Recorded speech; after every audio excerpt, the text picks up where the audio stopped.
আমরা চলে এসেছি পরের অঙ্কে। ১,০০০ টাকার ১২.৫% বা ১২.১২% সমান সমান কত?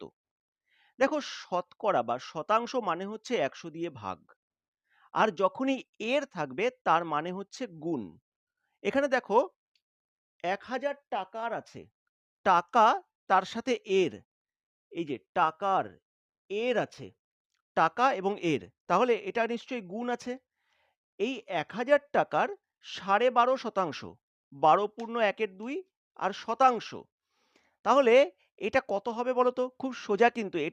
এটা করার জন্য কোনো সূত্রের প্রয়োজন নেই। জাস্ট কয়েক সেকেন্ডে এই অঙ্কটাও করে ফেলা যায়। দেখো, ১,০০০ টাকা লিখব ফার্স্টে, ইন্টু ১২.৫ মানে কত হচ্ছে? ২৫/২। আর এই যে পার্সেন্টেজ, এর জন্য 1/100। এটা করলেই আমাদের হয়ে যাবে। ০, ০ কাটলাম, ৫ দিয়ে ১০কে কাটলে ৫, তাহলে ২৫ গুণ ৫ মানে হচ্ছে ১২৫। তাহলে ১,০০০ টাকার ১২.৫% কত হচ্ছে উত্তর? ১২৫ টাকা। দেখো, খুব সহজেই কিন্তু এই অঙ্কগুলো করা যায়। শতকরার অঙ্ক, বেশিরভাগ অঙ্ক, প্রায় 99% অঙ্ক শতকরার সূত্র ছাড়া খুব সহজে ৫ থেকে ৬ সেকেন্ডের মধ্যে করে ফেলা যায়।